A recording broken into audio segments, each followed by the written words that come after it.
अस्सलाम वालेकुम जी, हाफ़िज़ मोहम्मद इमरान आपको खुशामदीद कहता है।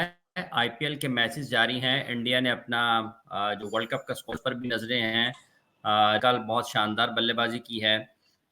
सही सुदर्शन भी खेल रहे हैं, ईशान किशन की परफॉर्मेंसेस पर भी निगाह है, केएल राहुल के रन्स भी निकल रहे हैं। लेकिन जो सबसे बड़ा इस वक्त मसला नज़र आ रहा है जब हम इंडिया क्रिकेट की बात करते हैं, तो वहाँ पर जो शायकीन हैं वो खासे नाराज़ हैं मुंबई इंडियंस से और बिलख़ुसूस उसके साथ-साथ हार्दिक पांड्या से भी। ये भी सुनने को मिल रहा है कि शायद वो कुछ उनका सलूक, रवैया, बर्ताव ठीक नहीं है रोहित शर्मा के साथ। ये सारी चीज़ें चल रही हैं। आईपीएल में जो इस मर्तबा रन्स निकल रहे हैं 2-200, सवा 2-200 हर दूसरे मैच में रन्स खासे बन रहे हैं। तो इन सब चीज़ों पर गुफ्तगू करेंगे जो मुमकिना तौर पर स्क्वाड हो सकता है, फिर मुंबई इंडियंस की कारकर्दगी के हवाले से और ये जो कंट्रोवर्सी है बिटवीन रोहित एंड हार्दिक पांड्या, इस पर भी हमारे सहाफ़ी दोस्त रोहित मौजूद हैं हमारे साथ इस वक्त इंडिया से। गुड मॉर्निंग रोहित, उम्मीद है आप खैरियत से होंगे। जी हाफिज भाई, good morning to all the viewers. बिल्कुल सब बढ़िया है। बहुत शुक्रिया आपका। अजय देवगन की तरह बाल थोड़े लंबे किए जा रहे हैं आप। बस कुछ ना कुछ बदलाव है टीम इंडिया में, बस कुछ बदलाव हो रहे हैं तो हमने सोचा हम भी कुछ बदल लें। कुछ बदलाव चले, क्या बदलाव हो रहा है? कोई जब वर्ल्ड कप को देखते हैं तो विकेट कीपर के हवाले से कुछ आपको लग रहा है? ऋषभ पंत की परफॉर्मेंसेज आ रही हैं, ईशान किशन भी कहीं ना कहीं रन करते हुए लिया जा रहा है, तो आपको लगता है कि कोई तजर्बा हो सकता है या फिर जो सीजन कैंपेनर्स हैं उनकी तरफ ही जाएगी जो थिंक टैंक है? एक दो चीज है हाफिज भाई इसमें। पहली चीज ये कि ऋषभ पंत आपके फर्स्ट चॉइस विकेट कीपर होंगे, ये ऑलमोस्ट अब डन एंड डस्टेड हो चुका है। स्पेशली उनकी जो कल रात जो इनिंग्स आई है, उनकी कल रात उन्होंने जिस तरीके से खेला है, उन्होंने क्लियर कर दिया है अपने लिए। और अगर आप विकेट कीपर बैटर्स को हम्म। देखेंगे, जितने भी विकेट कीपर बैटर्स इन कंटेंशन थे, उनमें सबसे बढ़िया परफॉर्मेंस अभी तक उनकी ही है और वो हर कोई कंसीडर कर रहा है। दूसरी चीज, जो जो सेकंड चॉइस विकेट कीपर है आपका, क्योंकि आप इतना दूर जा रहे हैं, यूएसए वेस्ट इंडीज जा रहे हैं, तो आप एक रिजर्व विकेट कीपर लेकर जाएंगे। रिजर्व विकेट कीपर में दूसरे नंबर पर जिस बंदे की परफॉर्मेंस है उसका नाम है संजू सैमसन। बट अगर ऐसा मुझे नहीं लग रहा है, बल्कि ऐसा मैं सोच रहा हूं कि ये जो टीम मैनेजमेंट है ये कर सकती है कि बैकअप विकेट कीपर के तौर पर ये संजू सैमसन को ना ले जाकर केएल राहुल को ले जा ले, क्योंकि केएल राहुल को ये ओपन भी करवा सकते हैं, 3 नंबर भी खिला सकते हैं, 5 4 कहीं पर भी स्लॉट इन कर सकते हैं। खिला तो संजू को भी हम्म। सकते हैं, बट मेनली इन चीजों में इन्होंने जब भी एक्सपेरिमेंट किया है तो केएल राहुल को आगे रखा है हमेशा। संजू ने ओपन भी किया हुआ है, संजू ने मिडिल ऑर्डर भी खेला हुआ है, संजू ने भी डिफरेंट जगह पर बैटिंग की हुई है। बट मुझे ऐसा हाँ, लग रहा है कि जब चुनने की बारी आएगी तो शायद होना ये चाहिए कि इन्हें संजू को ले जाना चाहिए, बट मुझे ऐसा लग रहा है कि ये शायद केएल की तरफ थोड़ा सा शिफ्ट कर जाएंगे। मतलब जो मर्जी होता रहे, लेकिन जब वर्ल्ड कप के स्क्वाड की बात आएगी तो केएल राहुल सबसे ऊपर होंगे। मतलब हाँ, कहीं ना कहीं वो आ जाते हैं इन चीजों की मिक्स में। इस बार उनकी एक दो पारियां आई हैं, ऐसा नहीं है कि पारी बिल्कुल भी नहीं आई है। एक चेन्नई के अगेंस्ट उन्होंने खेला था, बहुत अच्छा 80s के करीब उन्होंने बनाए थे रन्स, और अच्छे रन्स बनाए थे। But hmm. अगेन बात वही है कि क्या आप एक दो पारियों को देखेंगे या आप आईपीएल में कंसिस्टेंसी को देखेंगे, वो एक बड़ी चीज है। बाकी टीम का ट्रस्ट कितना है केएल राहुल पर और संजू सैमसन पर, देखो सारी चीजें हाफिज भाई इस चीज पर डिपेंड करती है कि कप्तान और कोच और टीम मैनेजमेंट आप पर एज एन इंडिविजुअल कितना भरोसा करते हैं। वो कहीं हम्म। ना कहीं आपको रनों से भी आगे की एक गारंटी दे देता है कि भाई इसको हम चुन रहे हैं। ठीक है, ये जो रन्स बहुत ज्यादा इस मरतबा बन रहे हैं तकरीबन, बिलखुसूस अगर हम सनराइजर्स को देखते हैं, पिछला साल उनका कोई बहुत अच्छा नहीं रहा था, लेकिन इस हम्म। मरतबा तो शायद उन्होंने तहैया कर रखा है या उनकी जो खेल नजर आ रहा है वो हर दूसरे मैच में 250 250 250। अब दो तीन चीजें हैं हाफिज भाई इसमें भी। एक तो इस बार की कंडीशंस, अभी मैं 2 रोज पहले डेविड वार्नर से हम सवाल जवाब कर रहे थे, प्रेस कॉन्फ्रेंस थी एक, तो मैंने डेविड वार्नर से पूछा भी। तो उनकी बातों में यही निकल कर आया कि एक तो विकेट इस बार का बहुत पाटा है। पहली चीज, ठीक है। विकेट बहुत ज्यादा पाटा है उन्होंने कहा। दूसरी चीज, ये जो इम्पैक्ट प्लेयर का रूल है हाफिज भाई, ये बहुत इफेक्ट कर रहा है। इस रूल ने बैटर्स की और बॉलर्स की सोच पूरी तरीके से बदल दी है। क्योंकि ठीक है। अब आप 8 बैटर्स के साथ खेल रहे हो, 8 प्रॉपर बैटर्स के साथ खेल रहे हो, तो आप ये चाहते हो कि हम बैटिंग बचा कर क्या करेंगे। मतलब क्या हम्म। फायदा हो आप 170 पर 4 कर जा रहे हो। आप हम्म। 220 पे 8 हो तो मुझे क्या दिक्कत है, जब मेरे पास वो बैटिंग में टैलेंट है, स्किल्स है, तो मैं 170 पर 4 पे क्यों जाऊं? मैं तो 220 पे 8 करना चाहूंगा अपना। मैं चाहूंगा कि सारे बैटर्स खत्म हो पर मैं 200 पार स्कोर पर जाऊं। तो मेरे हिसाब से सनराइजर्स हैदराबाद वही स्ट्रैटेजी एग्जीक्यूट कर रहे हैं, प्लस उस तरह के बैटर्स उनके पास है।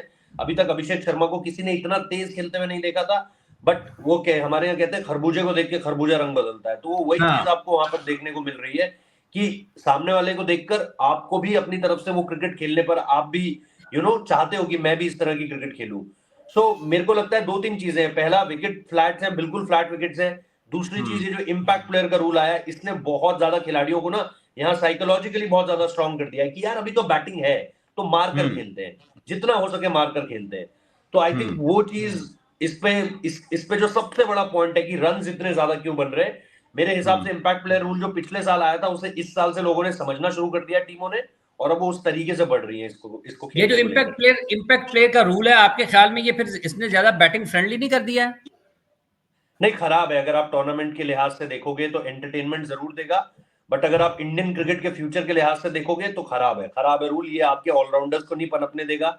कई सारे खिलाड़ी हैं, वॉशिंगटन सुंदर नहीं खेल पा रहे हैं, राहुल तेवतिया बॉल नहीं कर पा रहे, शिवम दुबे बॉल नहीं कर पा रहे, आपके रियान पराग बॉल नहीं कर पा रहे। ऐसे बहुत सारे खिलाड़ी हैं जो अगर ये रूल ना होता तो आपको बॉलिंग करते हुए भी दिखाई देते, और जब बॉलिंग और बैटिंग से अपनी एबिलिटी दिखाते तो इंडिया के लिए ऑलराउंडर्स में एक चुनने के ऑप्शंस होते हैं।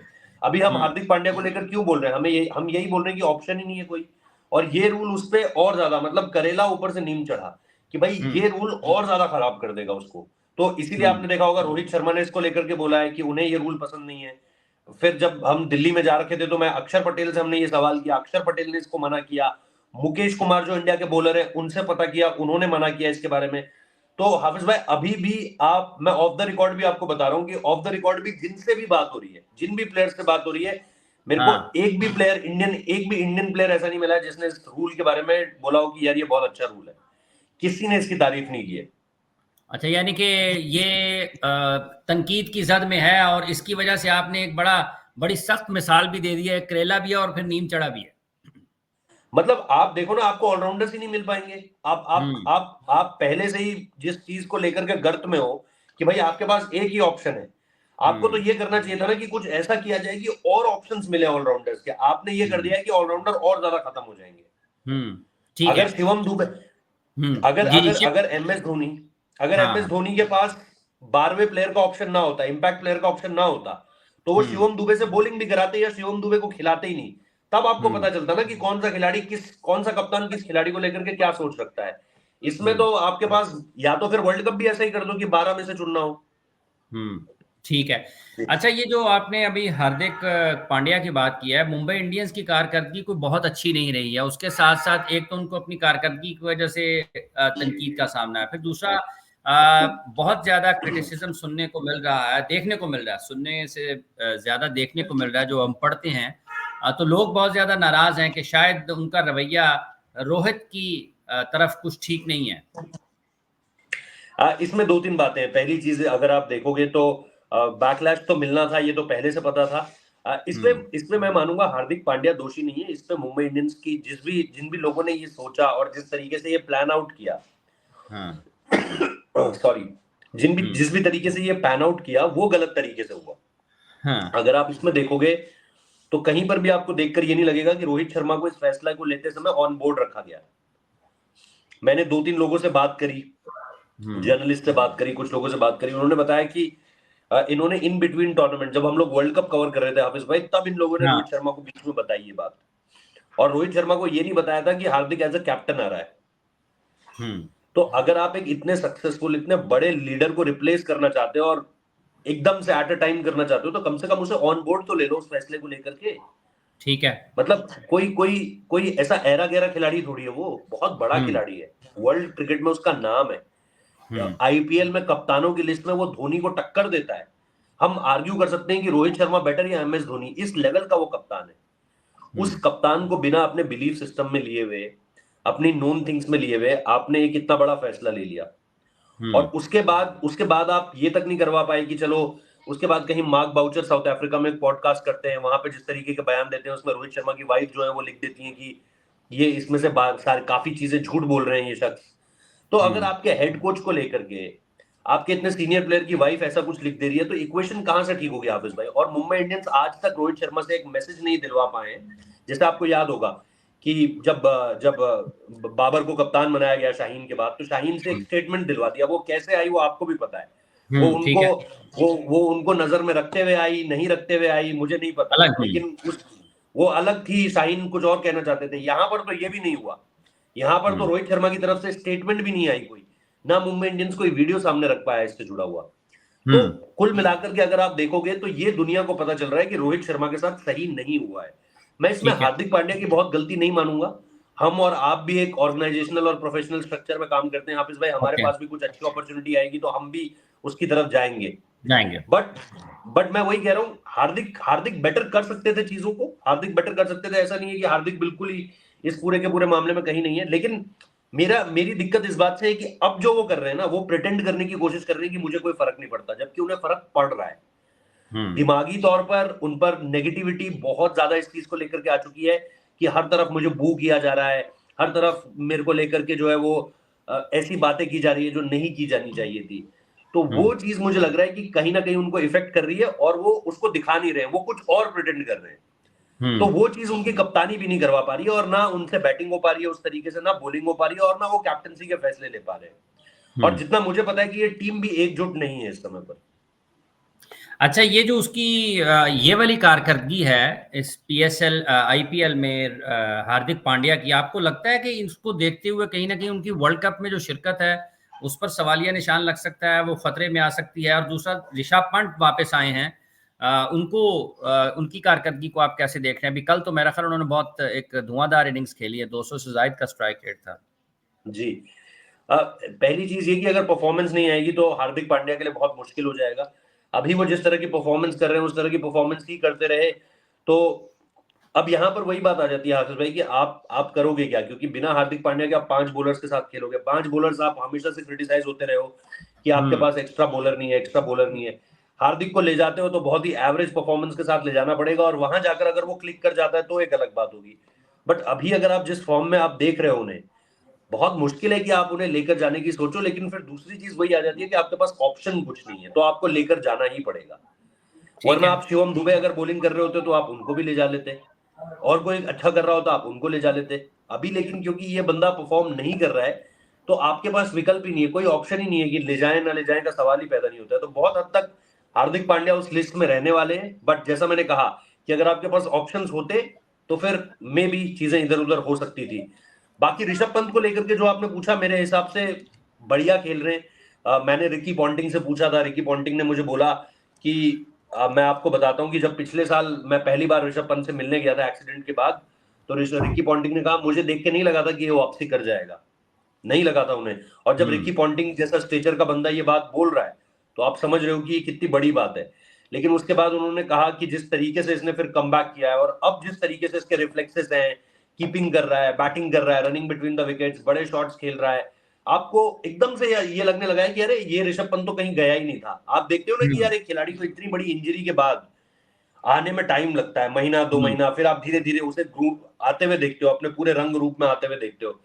बट ऋषभ पंत ने with in 7 matches of IPL, half of IPL में ये बता दिया है कि वो कहीं नहीं गए थे, वो यही है। सो आई थिंक इंडियन क्रिकेट के लिए बहुत अच्छा है, और भरोसा है लोगों को ऋषभ पंत पर अब। कोई वर्ल्ड कप के लिए कुछ गैर मामूली सिलेक्शन हो सकती है आपके ख्याल में? एक लड़का था मयंक यादव, उसके नाम की बड़ी चर्चा हो रही थी, जो 157 जिसने फेंकी थी 157 किलोमीटर पर आवर। बट उसकी जो एब्डोमिनल स्ट्रेन है वो उसके आड़े आ गई है। वो लग रहा है मुझे कि वो उसने थोड़ा सा उसे बाहर कर दिया। अदरवाइज उसके नाम की चर्चा जरूर होनी थी। अब बाकी मुझे कोई ऐसा आउट ऑफ द बॉक्स खिलाड़ी आता हुआ नहीं दिखाई दे रहा है जो जो आपको मैं जैसे कह रहा था, केएल राहुल आएंगे तो सबको पता है कि हो सकता है, बट थोड़ी सी हैरानी जरूर होगी क्योंकि आपने पूरे 1.5-2 साल में उन्हें खिलाया नहीं, और अब आप एकदम से लास्ट मोमेंट में उन्हें लेकर आ रहे हो। तो वो एक मेरे लिए आउट ऑफ द बॉक्स जरूर होगा कि कैसे आ गए अचानक से। बट इसके अलावा मुझे नहीं लगता है कि कोई यूजी चहल आएंगे। अगेन यूजी चहल के बारे में भी मैं बार बार कहता रहा हूं कि अगर उनका सिलेक्शन होता है वर्ल्ड कप स्क्वाड में, मेरे लिए हैरानी होगी। लेकिन वो डिजर्व करते हैं, मेरे को नहीं लगता ये टीम मैनेजमेंट उन्हें चुनेगी। बट जैसा मैंने कहा, मेरे लिए हैरानी इसलिए होगी क्योंकि भाई कैसे चुन लिया।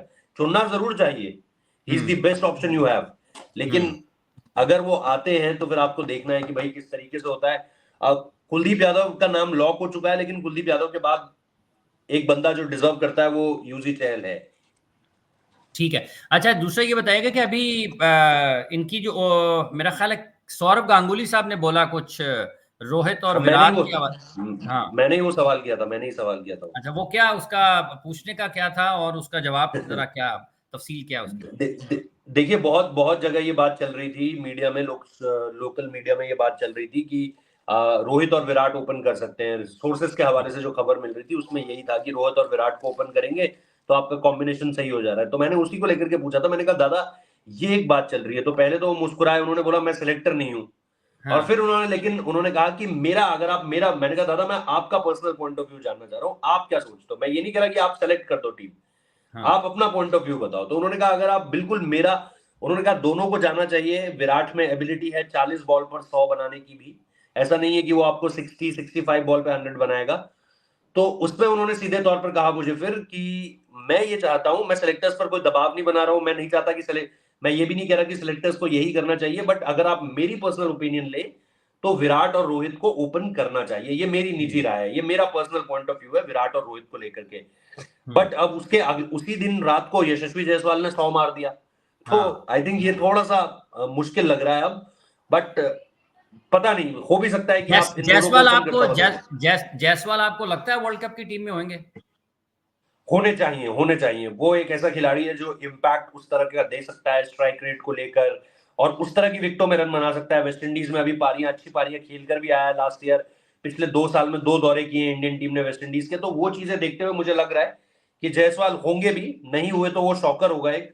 बट मेरे को लग रहा है वो होंगे। चलें, बहुत बहुत शुक्रिया आपका रोहित साहब, आपने अपना वक्त दिया। अपना बहुत सा ख्याल रखें और बहुत अच्छा अच्छा काम करते रहें। आने वाले दिनों में भी आपसे गुफ्तगू गपशप रहेगी। बहुत शुक्रिया आपका रोहित, बहुत शुक्रिया। थैंक यू वेरी मच जी। तमाम देखने वालों थैंक यू का आनंद बहुत भाई। बहुत शुक्रिया।